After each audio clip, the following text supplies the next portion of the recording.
H1B holders ఎవరైతే అంటే seekers ఎవరైతే వీసా ఎవరికైతే కావాలి, ఎవరు అప్లై చేసుకుంటున్నారో వాళ్ళు $1,00,000 కట్టాలా అని పొరపాటు పడ్డవాళ్ళు కూడా ఉన్నారు. సో వాళ్ళకి నేను మరోసారి చెప్తాను, అది కాదు.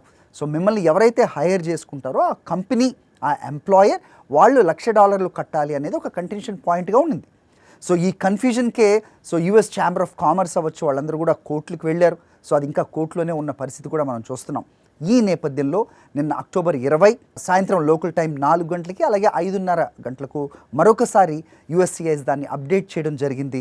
ముఖ్యంగా ముందుగా చెప్పాలంటే F1 స్టూడెంట్స్, అంటే స్టూడెంట్స్ ఎవరైతే అమెరికన్ యూనివర్సిటీస్లో ఉన్నారో, ఇప్పుడు ప్రస్తుతం చదువుకుంటున్నారో, ఈ సంవత్సరం కానీ వచ్చే సంవత్సరం కానీ యూనివర్సిటీస్ నుంచి బయటకు వచ్చి H1B వీసా అప్లై చేసుకుంటారో వాళ్ళు ఈ కేటగిరీలోకి రారు అనేది చాలా క్లియర్ కట్గా చెప్పారు.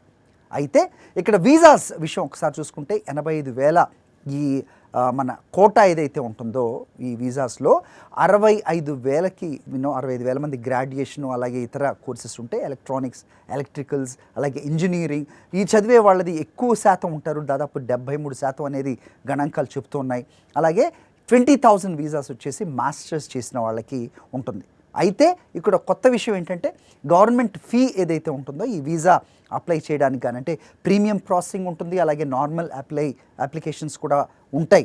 సో ఇవి కాక ఒక $6,000 కట్టవలసి ఉంటుంది అనేది ఈ కొత్త గైడ్ లైన్స్లో చెప్తోంది.